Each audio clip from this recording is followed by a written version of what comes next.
Yo, what's going on, guys? Welcome back to another Valorant tips and tricks video. In today's video, I am bringing you all 15 beginner tips and tricks to help you improve in Valorant. So if you're a new player looking to get better in Valorant, then be sure to watch all the way through this video so that you don't miss any of the tips. But with that, let's go ahead and get right into it.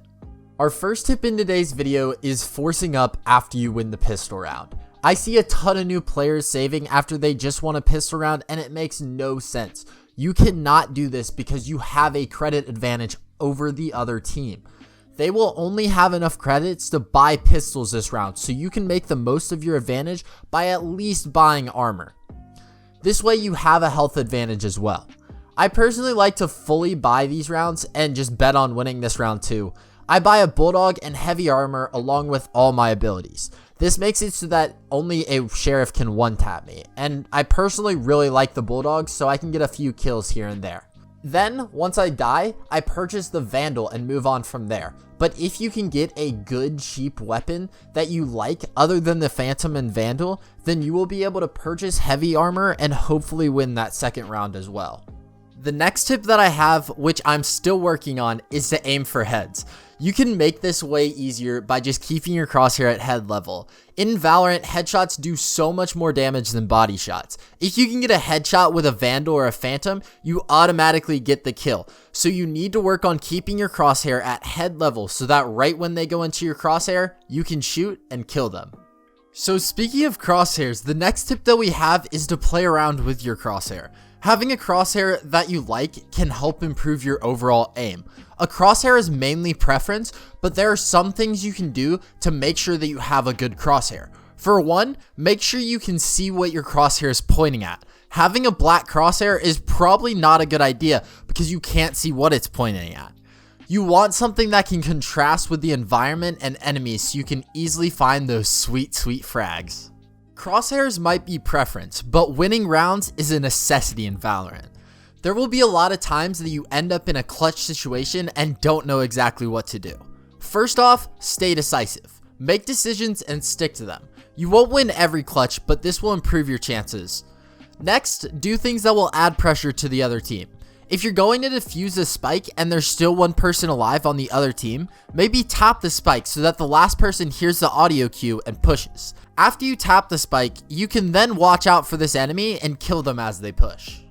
Another tip that can really help improve your gameplay is pulling out your knife to move faster.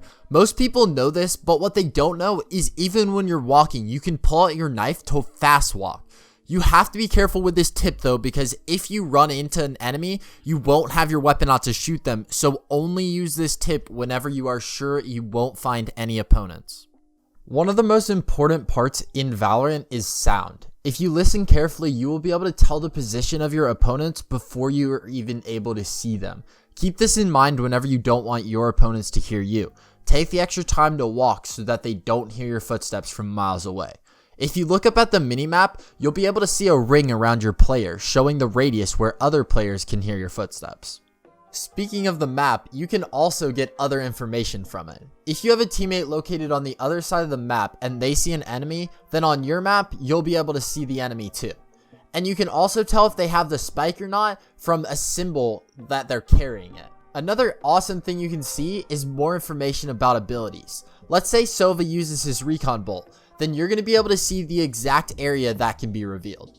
Another important part about Valorant are comms. Having good comms or communication with your teammates will help everyone know where opposing players are and how they should deal with the pushes. A key part of communicating with your teammates is having similar callouts that everyone understands. An example of this is hookah on Bind. Be sure to learn the callouts so that you can communicate effectively with your teammates.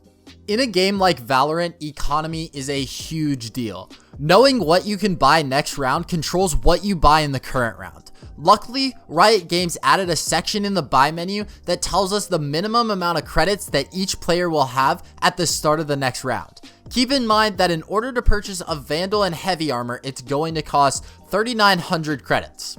Each round, you're going to have the option to purchase armor along with your weapons and abilities. Right now, there are two types of armor, light and heavy. Light armor costs 400 credits and adds 25 health to your agent, whereas heavy armor costs 1,000 credits and adds 50 health to your agent. And for all my cheapskates out there, no, you cannot buy 2 light armors instead of 1 heavy armor. It's always smart to buy armor whenever possible because it gives you the possible health advantage over your opponents. If you're ever having trouble with not knowing the spray of a weapon, then you can head over to the shooting range to practice. There are a ton of great drills that you can practice here, including flicking the bots, hitting moving targets, and they even have a target where you can practice your spray. If you're looking to improve your aim or just get warmed up, then this is a great place for you to be. And if you want to know 5 drills to help improve your aim, then just click the info card on the top right hand corner of your screen right now. If you're having trouble with your spray even after all of this aim training, you might want to try crouching and ADSing while spraying. Both of these techniques will help your bullets be more accurate. Keep in mind that if you do ADS, then your weapon will shoot slower and it might even change the way the weapon shoots. Your aim really won't matter at all if someone shoots you in the back of the head. This is why using Cypher's tripwires to hold your flank is extremely effective.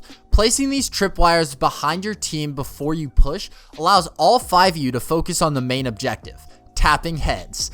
Once one of the tripwires is tripped, this is when you can start to focus on your flank. A key part of Valorant is the agent that you play. Each agent has a specific set of unique abilities to help their team gain the advantage, and you can pair abilities with your other teammates' abilities to make some crazy plays. Our 14th tip in this video is to try out all the agents to see which one fits your playstyle best. Do you want to run on the site guns blazing? Then you might want to try Phoenix. Or maybe you just want to sit back on site and heal your teammates whenever they get low. If so, then you should try out Sage. There are 10 agents in the game right now, and we have a guide on who you should choose, so consider checking that out. Our final tip in this beginner tips and tricks video is to play Raze. If you're having trouble getting frags with all the other agents, then don't be afraid to use the most broken agent in the game and claim that you're good. People will never know the difference because you will get so many easy kills by just throwing your grenades in random places. Just remember, press left click. Like, I'm serious, it's all you have to do to get kills. So guys, that was 15 beginner tips and tricks in Valorant. I hope you at least learned one new thing while watching this video, and honestly, if you did, consider subscribing because we're posting daily Valorant content every day at 4 p.m. Eastern Standard Time. Also, let me know if you guys have any other videos you want to see me make regarding like agent guides or even team compositions. Anyways, that wraps it up for today's video, and I'll see you all in the next one. Peace.